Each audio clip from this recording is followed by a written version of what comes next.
جب دوسری مرتبہ سور پھونکا جائے گا تو سارے کے سارے مردے قبروں سے اٹھیں گے، اور اٹھنے کے بعد اللہ تعالیٰ کی طرف دوڑتے ہوئے جائیں گے۔ من الاجداث الی ربہم ینسلون، دوڑتے دوڑتے اللہ کے دربار میں جائیں گے۔ قالوا یا ویلنا من بعثنا من مرقدنا، جو لوگ کافر تھے، منافق تھے، مشرک تھے، قیامت کو ماننے والے نہیں تھے، اللہ کے دشمن تھے، اللہ کے نافرمان تھے، وہ سارے لوگ اب پریشان ہو جائیں گے۔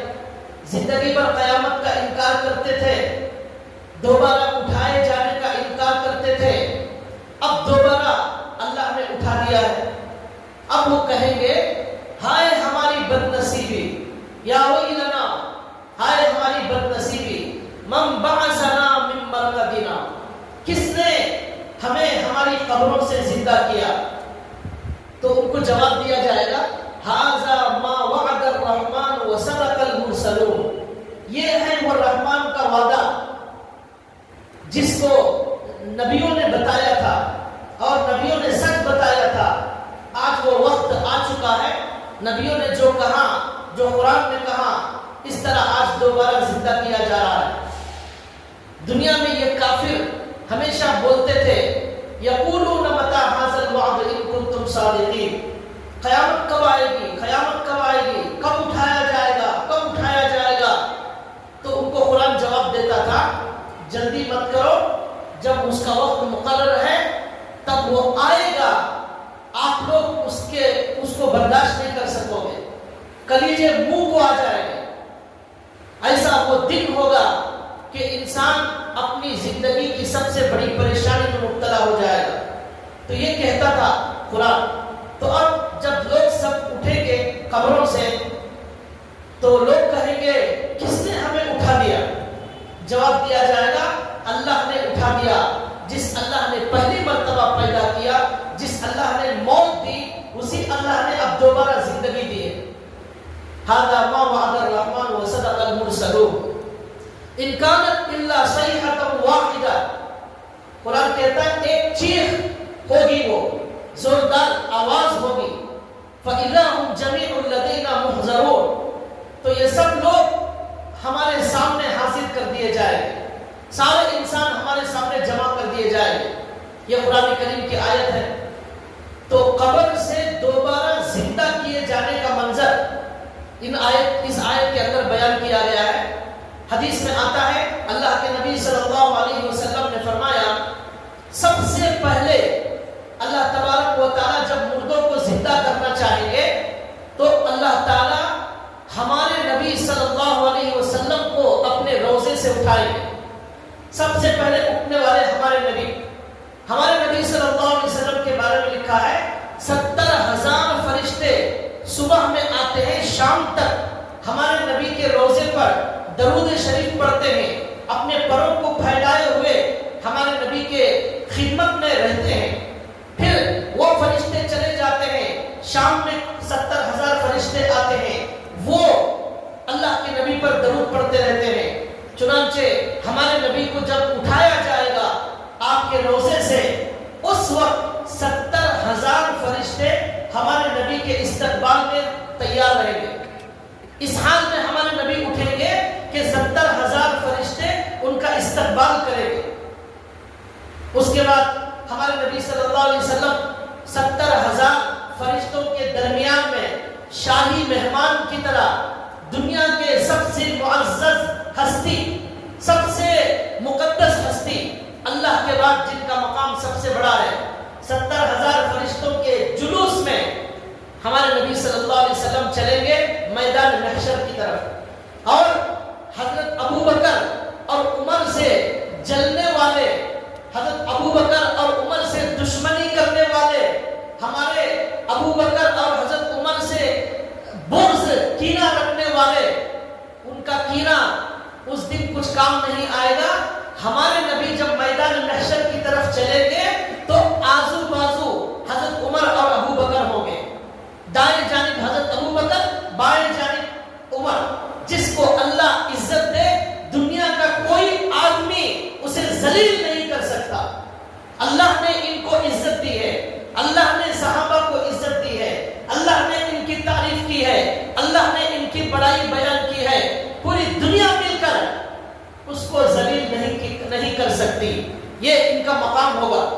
اس کے بعد لکھا ہے تیسرے نمبر پر مدینہ منورہ کے قبرستان میں دفن ہونے والے، جنت البقیع میں دفن ہونے والے، مکہ المکرمہ کے قبرستان میں دفن ہونے والے، جنت المعلا قبرستان میں دفن ہونے والے، یہ سارے مدفون حضرات بھی ہمارے نبی کے پیچھے پیچھے چلے۔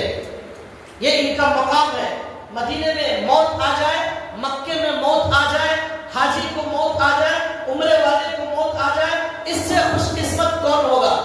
اس کی قسمت چمک جائے گی، قبر سے اٹھتے ہی ہمارے نبی کے ساتھ ہو جائے گی۔ جو ہمارے نبی کے پیچھے چل گیا اس کی جنت پکی ہے۔ ہمارے نبی ساری امت کی سفارش کرنے والے ہیں، تو ہمارے نبی کے ساتھ چلنے والوں کو ہمارے نبی کہاں چھوڑیں گے؟ تو یہ خوش قسمت لوگ بھی ہمارے نبی کے پیچھے پیچھے چلیں گے۔ یہ ہمارے نبی کا مقام، یہ ہمارے نبی کا مرتبہ، یہ ہمارے نبی کا اعزاز۔ ہم اتنے گندے اور گنہگار بندے، ان کے نام لینے والے، ان کے امتی، ہمارا پتہ نہیں کیا انجام ہوگا اور کیا حشر ہوگا۔ جو آدمی نیک بن گیا اس کے مزے ہی مزے ہیں، جو آدمی اللہ کا ڈر اپنے دل میں پیدا کر لیا، اس مختصر زندگی کو اللہ کے لیے قربان کر دیا، اس کا مزہ ہی مزہ ہے۔ قبر سے اٹھتے ہی اس کا اعزاز ہی اعزاز، اور دنیا میں جیسا چاہے رہے، غریب تھا، فقیر تھا، لوگ بے عزت کرتے تھے، غیبت کرتے تھے، گالیاں دیتے تھے، تکلیف دیتے تھے، کچھ بھی ہو جائے، اس دنیا کی ہر تکلیف یہ مختصر زندگی کی تکلیف ہے۔ ہمیشہ ہمیشہ کا سکون حاصل کرنے کی کوشش کرنے والا یہ دراصل کامیاب انسان ہے۔ ہمارے نبی چلیں گے فرشتوں کے جلوم میں، ابو بکر عمر کے درمیان میں، پیچھے ہزاروں لاکھوں کا مجمع، مکے اور مدینے کے قبرستان والے ہمارے نبی کے پیچھے چلیں گے۔ یہ ہمارے نبی کا اعزاز، ہمارے نبی کا مقام و مرتبہ۔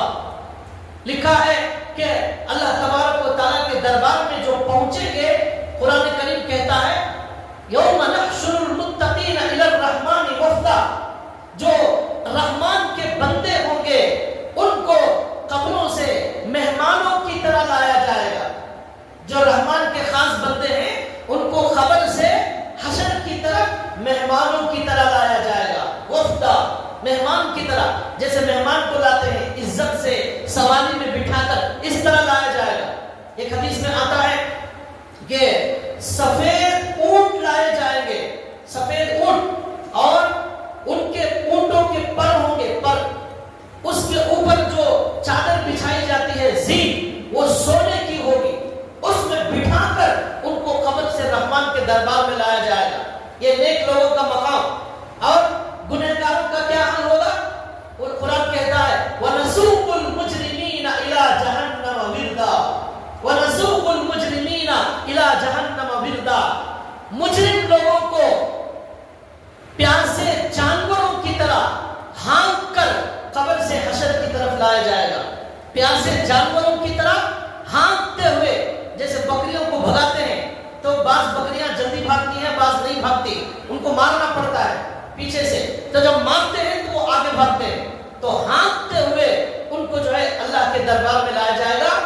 اس طرح اللہ نیک لوگوں کا اکرام کریں گے، اور جو مجرم ہیں ان کی سزا وہاں سے شروع ہو جائے گی۔ اس سے پہلے قبر سے ہی وہاں ان کے عالم برزخ میں بھی سزا شروع ہو گئی تھی۔ نیک لوگوں کے لیے سکون ہی سکون، اور گنہگاروں کے لیے پریشانی ہی پریشانی۔ یہ ہمارے نبی صلی اللہ علیہ وسلم کا اعزاز کیا جائے گا۔ اور ایک حدیث میں آتا ہے، بخاری شریف کی حدیث ہے، آپ صلی اللہ علیہ وسلم نے فرمایا، ایک مرتبہ مدینے میں کیا ہوا، ایک یہودی اپنا سامان بیچ رہا تھا، بیچتے ہوئے اس نے ایک قیمت لگائی، خریدنے والوں نے اس قیمت کو دینے سے انکار کر دیا، بہت زیادہ قیمت ہے، قیمت کم کرو، تو اس نے انکار کر دیا، نہیں میں قیمت کم نہیں کروں گا۔ تو اس نے قسم کھائی کہ میں قسم کھاتا ہوں موسیٰ علیہ السلام کی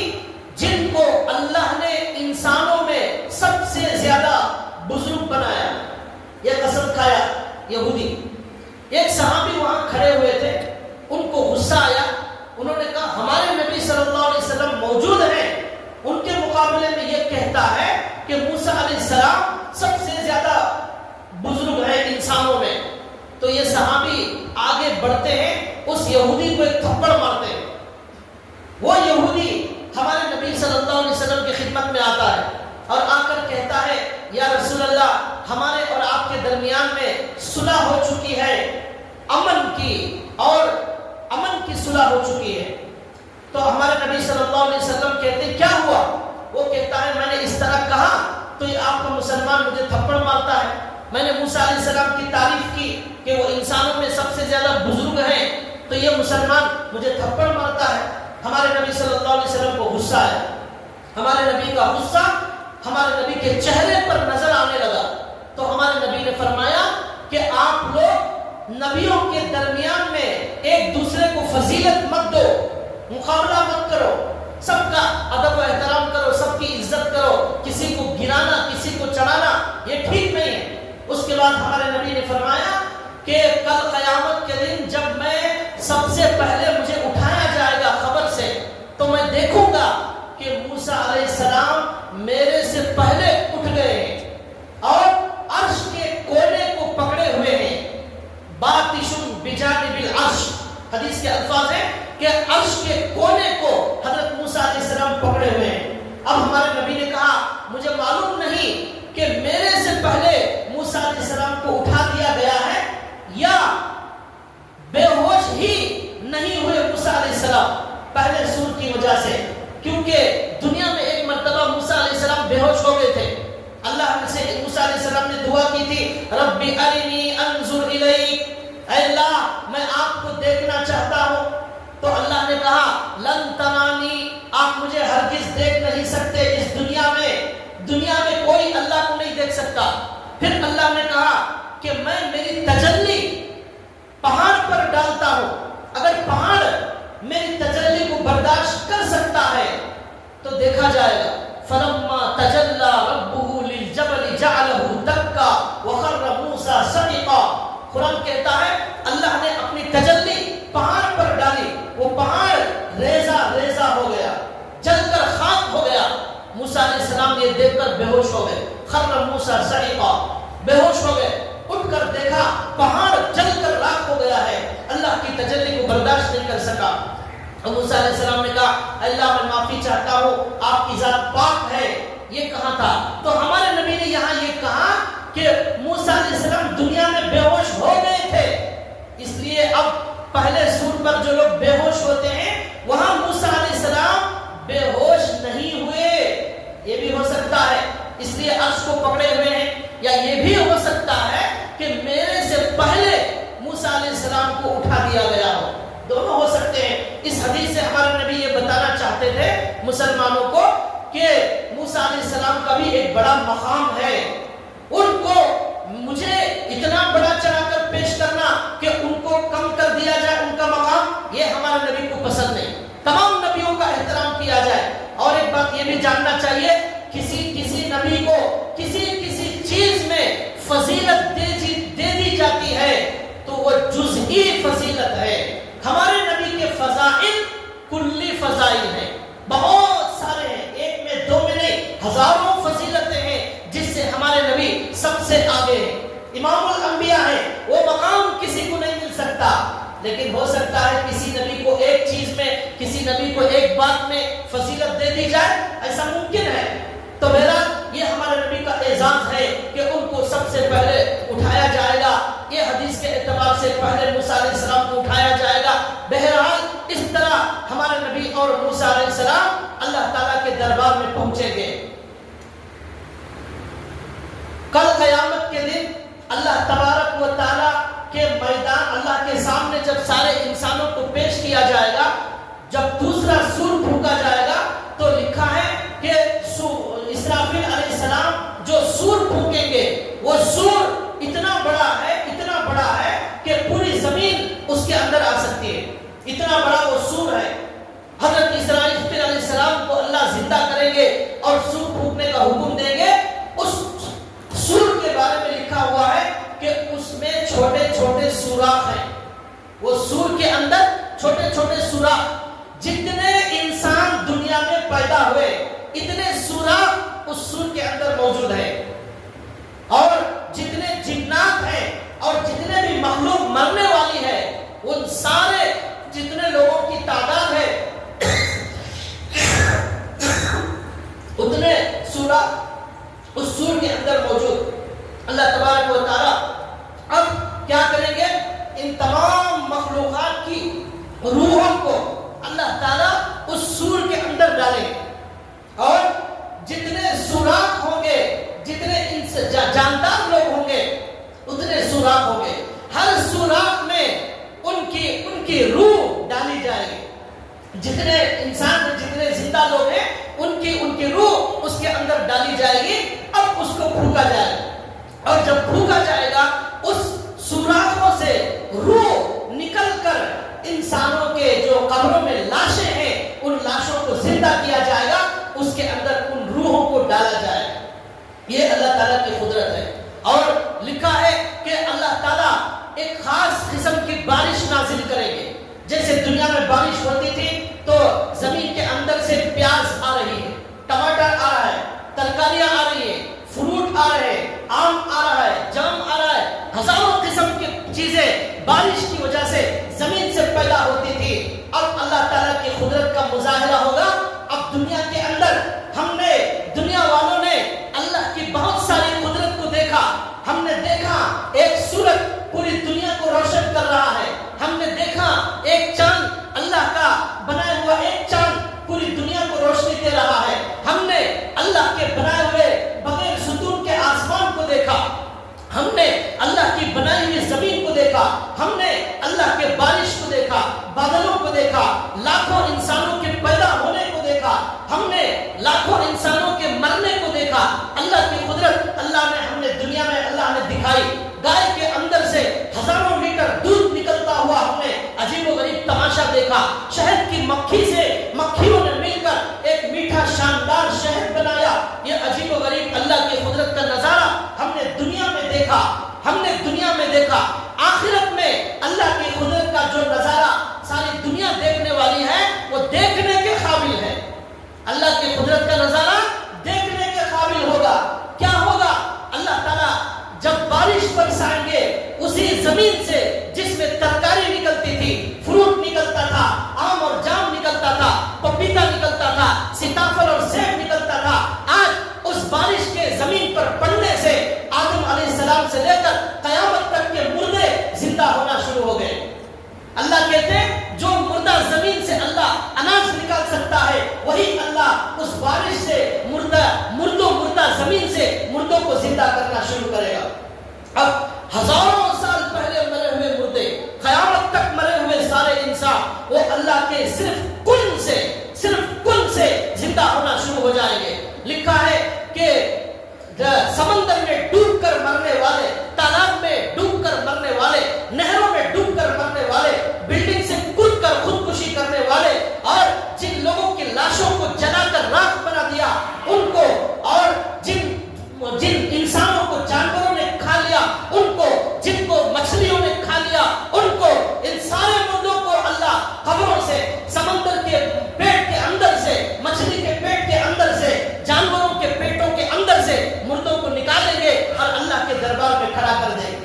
یہ ہے اللہ تعالیٰ کی قدرت۔ ایک بزرگ نے کہا ایک انسان مر گیا، سمندر میں مر گیا، اس کی لاش کو مچھلی نے کھا لیا، گوشت کو مچھلی نے کھا لیا، ہڈیوں کو مچھلی نے پھینک دیا، ان ہڈیوں کو سمندر کی موجوں نے لا کر کنارے پر سمندر کے پھینک دیا۔ اب وہ ہڈیاں کئی سال تک سمندر کے کنارے پر انسان کی پڑی ہوئی ہے۔ ان ہڈیوں کو بہت بوسیدہ ہونے کے بعد اونٹ نے کھا لیا۔ کس نے کھایا؟ اونٹ نے کھا لیا۔ اونٹ کھانے کے بعد ان ہڈیوں کو اونٹ گوبر کرتا ہے، گندگی کرتا ہے۔ اس گوبر اور گندگی کو کچھ انسانوں نے لیا، اس گوبر کو جلایا اور جلا کر کھانا پکا کر کھا لیا، اور اس گوبر کو جلا کر راکھ بنا دیا گیا۔ اس راکھ کو ہوا آئی، اس راکھ کو ہوا نے اڑا دیا۔ میرا اللہ اس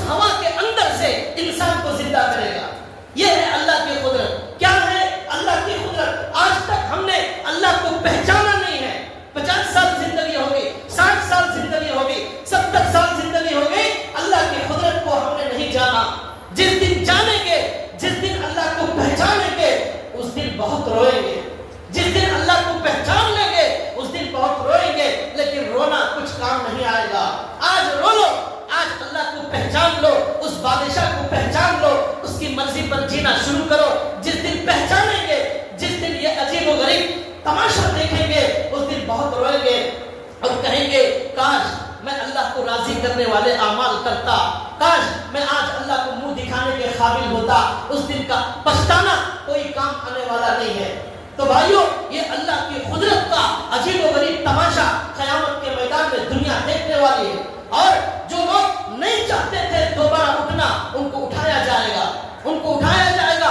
ڈر کر قبر سے آگے بڑھنے تیار نہیں ہے، آگ سے جلا کر ان کو بھگایا جائے گا اور ان کو خبر لے کر جو ہے جایا جائے گا میدان محشر کی طرف۔ اور لکھا ہے جیسے ہی دو انسان جیسے ہی قبر سے اٹھے گا، قرآن کریم کہتا ہے وَجَاءَتْ كُلُّ نَفْسٍ مَّعَهَا سَائِقٌ وَشَهِيدٌ، وَجَاءَتْ كُلُّ نَفْسٍ مَّعَهَا سَائِقٌ وَشَهِيدٌ۔ جب انسان قبر سے اٹھے گا، وہ ہر انسان آئے گا، اس حال میں آئے گا کہ اس کے ساتھ دو فرشتے ہوں گے، اس کے ساتھ دو فرشتے ہوں گے، اور دو فرشتے کیا کریں گے؟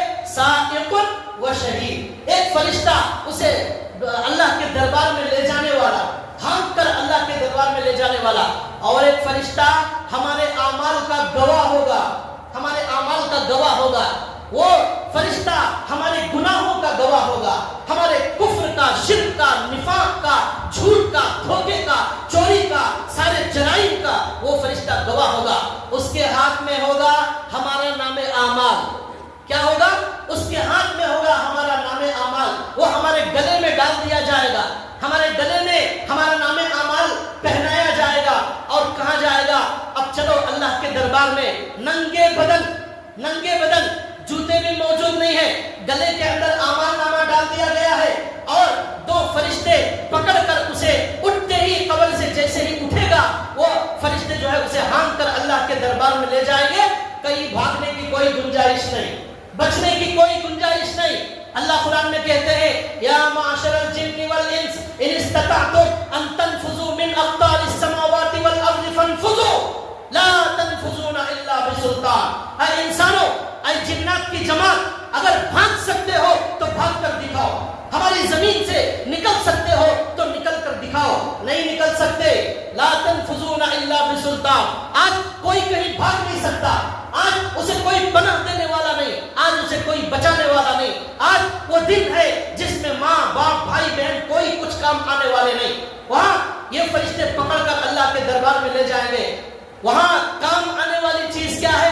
لکھا ہے فرشتے وہاں پر مردے کو لے جانے کے لیے تیار رہیں گے، نام اعمال ساتھ میں ہوگا، گلے میں ڈال دیا جائے گا، ننگے ہوں گے۔ اما عائشہ نے پوچھا یا رسول اللہ، سارے ننگے ہوں گے تو شرم آئے گی۔ اللہ کے نبی نے فرمایا عائشہ، وہ خوف اتنا زیادہ ہوگا، ڈر اتنا زیادہ ہوگا، اللہ کا ڈر اتنا زیادہ ہوگا، دلوں کے اندر دہشت اتنی زیادہ ہوگی، کلیجے منہ کو آ رہے ہوں گے، کسی کو دیکھنے کی ہمت نہیں ہوگی، دیکھنے کے لیے فرصت نہیں ہوگی، موقع نہیں ہوگا، کوئی کسی کو دیکھنے کی وہاں پر ہمت نہیں کرے گا۔ سب کو اپنے عمل کی فکر ہوگی، اپنے جنت اور جہنم کی فکر ہوگی۔ وہاں اس میدان میں اس طرح ننگے اللہ کے دربار میں جائیں گے۔ تو ہمارے قبر سے اٹھنے کے بعد جن لوگوں نے نماز پڑھی، فجر کی نماز پڑھی، تہجد کی نماز پڑھی، قرآن سے محبت کی، اللہ سے محبت کی، ذکر سے محبت کی، نیک لوگوں سے محبت کی، یہ سارے نیک اعمال، صدقہ دیا، لوگوں کی خدمت کرتا تھا، غریبوں کی خدمت کرتا تھا، لوگوں کا بھلا چاہتا تھا، غیبت نہیں کرتا تھا، یہ سارے نیک اعمال بھی وہاں ہمارے قبر سے اٹھتے ہی ایک خوبصورت شکل میں وہاں پر کھڑے رہیں گے، اور خوبصورت شکل میں وہاں پر کھڑے رہیں گے، خوشبو آ رہی ہوگی ہمارے عمل سے۔ اور یہ مردہ اٹھنے والا پوچھے گا کہ کون ہو تم؟ وہ کہے گا عمل، ہماری نماز، ہمارا روزہ، ہمارا عمرہ، ہمارا حج۔ وہ خوبصورت شکل میں کھڑا رہے گا، وہ پوچھے گا ارے تم مجھے نہیں جانتا؟ وہ کہے گا میں نہیں جانتا۔ وہ کہے گا میں تیری نماز ہوں، وہ کہے گا میں تیرا روزہ ہوں، میں تیرا عمل ہوں، میں تیرا ذکر ہوں، میں تیری سچائی ہوں، میں تیرے قرآن کی تلاوت ہوں، میں تیرا حج ہوں، میں تیرا عمرہ ہوں۔ یہ سارے نیک اعمال ہمارے ساتھ وہاں پر موجود رہیں گے، ان کے اندر سے خوشبو آ رہی ہوگی۔ جہاں پر ماں، بہن، بیٹی، بھائی کوئی کام نہیں آئے گا، وہاں یہ ہماری نماز کام آئے گی، وہاں یہ ہمارا ذکر کام آئے گا،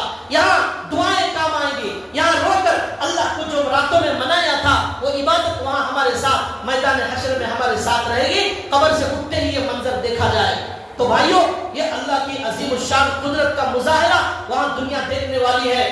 لکھا ہے، حدیث میں آتا ہے، بخاری شریف کے اندر حدیث ہے، ایک آدمی بڑا مالدار تھا لیکن نیک کام اس نے کچھ بھی نہیں کیا۔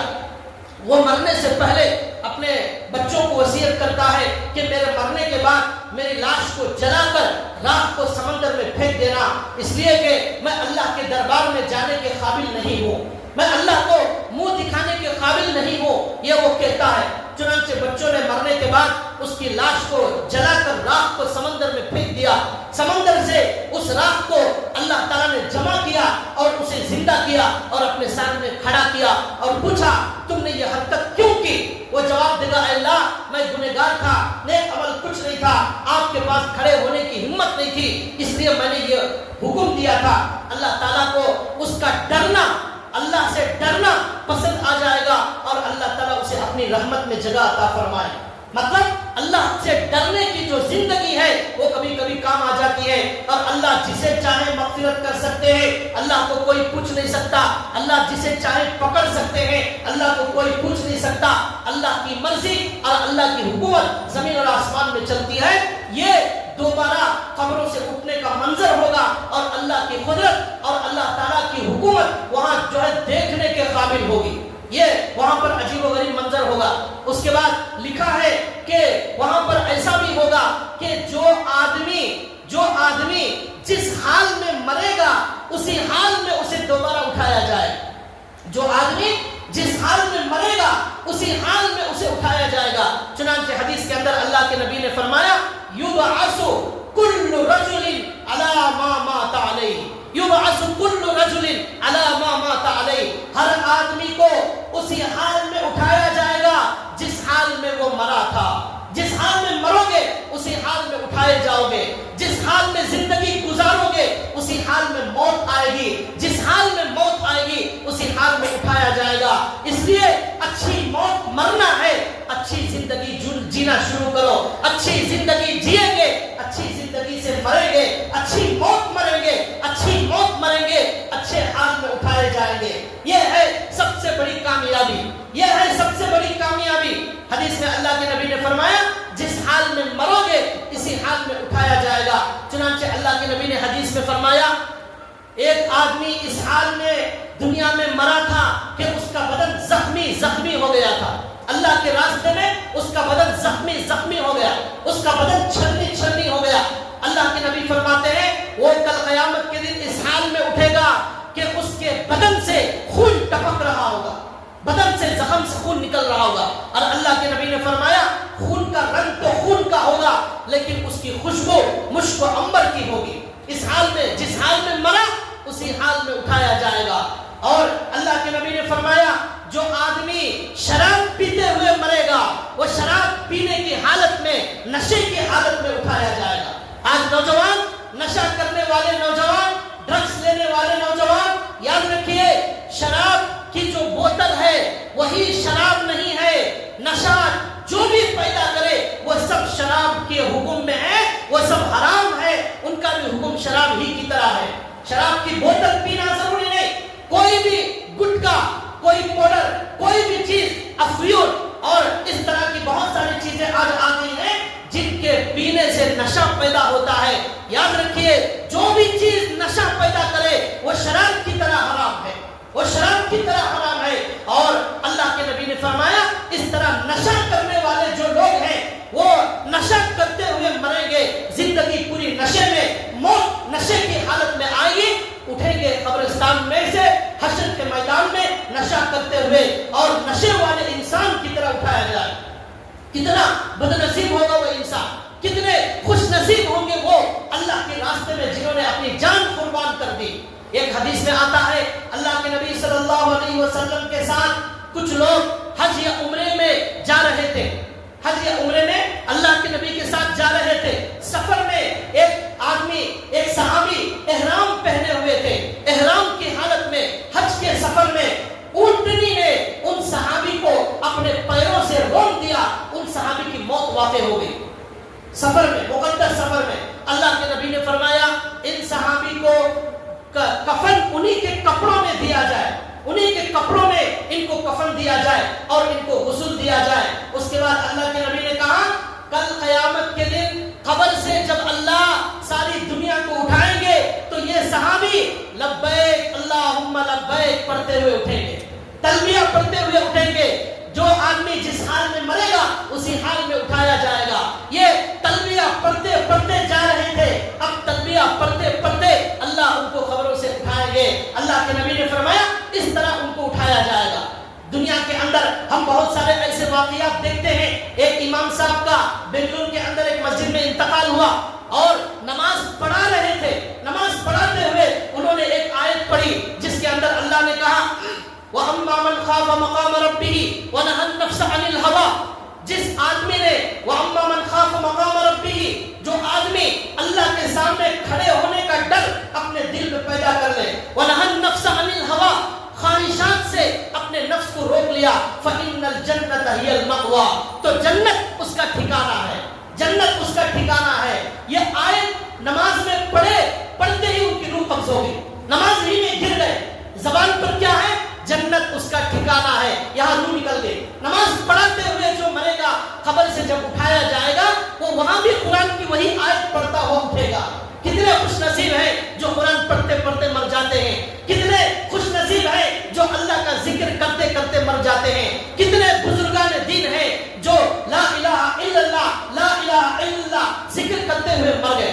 ایک مولانا بیان کرتے ہوئے یہ آیت پڑھ رہے تھے اولئک لہم مغفرۃ واجر عظیم، کچھ خوش نصیب لوگوں کے لیے اللہ کی مغفرت ہے اور بہت بڑا اجر ملنے والا ہے۔ یہ آیت بیان میں پڑھ رہے تھے اسی وقت ان کی موت ہو گئی، اور جب مرے تو ان کی زبان پر خوشخبری والی آیت ہوگی، اور کل قیامت کے دن جب اٹھیں گے اسی حالت میں اٹھیں گے کہ وہ قرآن کریم کی تلاوت کرتے ہوں گے۔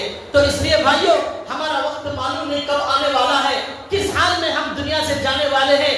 ہمیشہ اللہ کا ذکر کیا جائے، ہمیشہ گناہوں سے بچا جائے، ہمیشہ اللہ کے ذکر اور اللہ کی تسبیح کے اندر اپنا وقت لگایا جائے تاکہ ہم مرے تو جو ہے ہماری موت اچھی حالت میں آئے، ذکر کے ساتھ آئے، قرآن کے ساتھ آئے، نیک کاموں کے ساتھ آئے۔ ورنہ ایک واقعہ میں آپ کو بتاتا ہوں، آج سے شاید 25-30 سال پہلے کا واقعہ ہے، پڑوس ملک کے اندر یہ واقعہ پیش آیا۔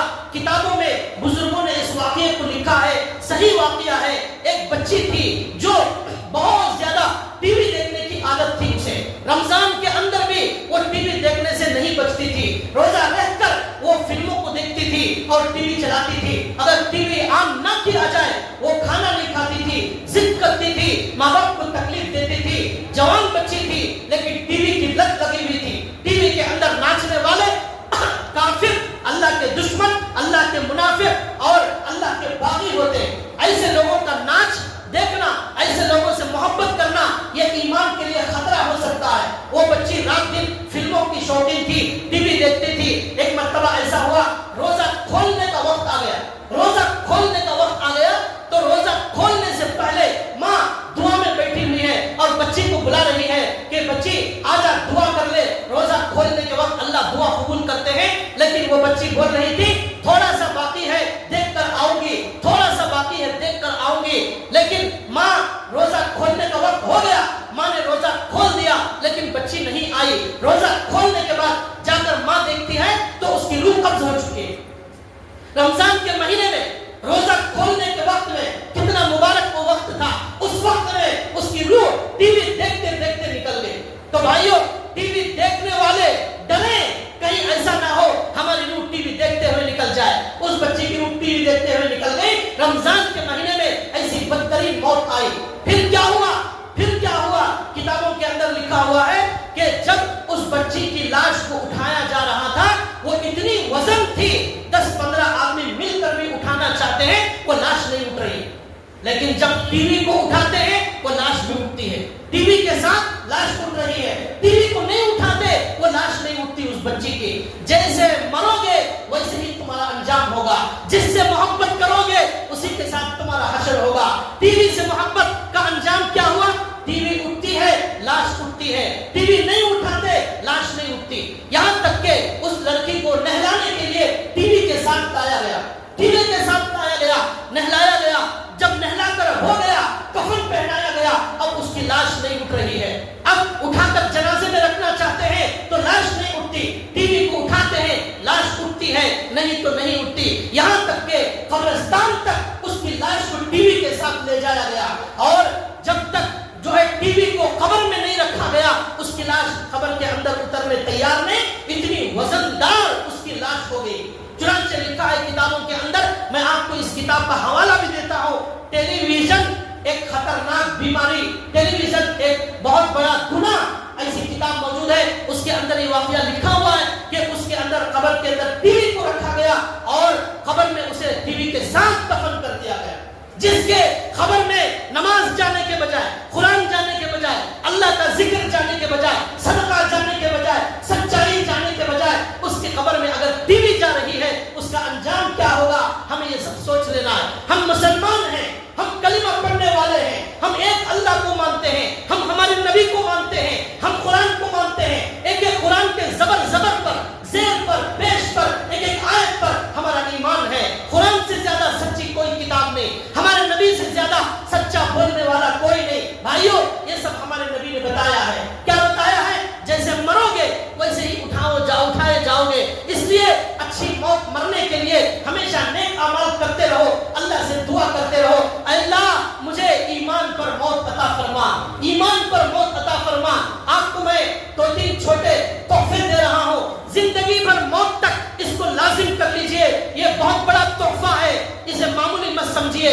ہر نماز کے بعد ایک آیت پڑھنا ہے، ربنا لا تزغ قلوبنا بعد اذ ہدیتنا وہب لنا من لدنک رحمہ انک انت الوہاب۔ یہ آیت ہر نماز کے بعد پڑھنا، موت تک ہر نماز کے بعد پڑھنا لازم اور ضروری کر لیجئے۔ جو یہ آیت پڑھے گا انشاءاللہ اس کا خاتمہ ایمان پر ہوگا۔ کیا ہے دعا؟ اے اللہ ایمان کے بعد ہمارے دلوں کو ٹیڑھا مت کیجئے، ہمیں ایمان پر موت عطا فرما، یہ دعا۔ اور دوسرا تحفہ یہ ہے کہ ہر نماز کے بعد آیت الکرسی آپ ضرور پڑھیے، ہر نماز کے بعد آیت الکرسی۔ حدیث میں اللہ کے نبی نے فرمایا جو ہر نماز کے بعد آیت الکرسی پڑھے گا جنت میں جانے کے لیے سوائے موت کے کوئی چیز درمیان میں رکاوٹ بننے والی نہیں۔ یہاں موت آئی، یہاں سیدھے جنت میں چلے جائیں گے، ہمارے نبی صلی اللہ علیہ وسلم نے فرمایا۔ تو دوسرا تحفہ ہر نماز کے بعد آیت الکرسی پڑھنا ہے۔ اور تیسرا عمل لازم کر لیجئے، فجر کی نماز کے بعد 7 مرتبہ اللہم اجرنی من النار، بولیے اللہم اجرنی من النار، اللہم اجرنی من النار، اے اللہ مجھے جہنم سے بچا لیجئے، اے اللہ مجھے جہنم سے پناہ عطا فرمائیے۔ چھوٹی دعا ہے اللہم اجرنی من النار۔ فجر کی نماز کے بعد 7 مرتبہ، مغرب کی نماز کے بعد 7 مرتبہ، ہو سکے تو ہر نماز کے بعد یا فجر کی نماز کے بعد اور مغرب کی نماز کے بعد اللہم اجرنی من النار 7 مرتبہ پڑھنا ہے۔ یہ 3 عظیم تحفے آپ کو دیے جا رہے ہیں، اس پر عمل کرنے والا امید ہے، یقین ہے، ہمارے نبی کی گارنٹی ہے، انشاءاللہ اس کا خاتمہ ایمان پر ہوگا، ایمان کی حالت میں ہوگا، اچھی حالت میں ہوگا۔ جب اچھی حالت میں ہوگا، اچھی حالت میں اٹھایا جائے گا۔ اور کس طرح اٹھایا جائے گا؟ اللہ نے قرآن میں فرمایا مہمانوں کی طرح اسے قبر سے اٹھایا جائے گا، اونٹ کو لایا جائے گا، اس پر بٹھا کر بڑے شاندار استقبال کر کے قبر سے اللہ کے دربار میں لے جایا جائے گا۔ وَنَسُوقُ الْمُجْرِمِينَ إِلَى جَهَنَّمَ وِرْدًا، اور جو گنہگار مشرک مرتا ہے، اللہ کہتے ہیں پیاسے جانور کی طرح اسے ہانک کر مارتے ہوئے اسے قبرستان سے اللہ کے دربار میں لے جایا جائے گا۔ یہ خبر سے اٹھ کر اللہ کے دربار میں جانے کے مناظر تھے جو آپ کے سامنے میں نے قرآن حدیث کی روشنی میں بیان فرمائے۔ اللہ تعالیٰ سے دعا ہے اللہ تبارک و تعالیٰ ہمیں سنی ہوئی باتوں پر عمل کی توفیق عطا فرمائے۔ اب خبر سے اٹھ کر میدان حشر میں جمع ہوئے۔ اب میدان حشر میں کیا ہوگا؟ اللہ کے سامنے کیا بات ہوگی؟ کس کے ساتھ کیا سلوک کیا جائے گا؟ وہ سارے شاندار مناظر انشاءاللہ آپ کے سامنے بیان کیے جانے والے ہیں۔ اللہ تعالیٰ ہمیں سننے اور سمجھنے اور عمل کی توفیق عطا فرمائے۔ وآخر دعوانا الحمدللہ رب العالمین۔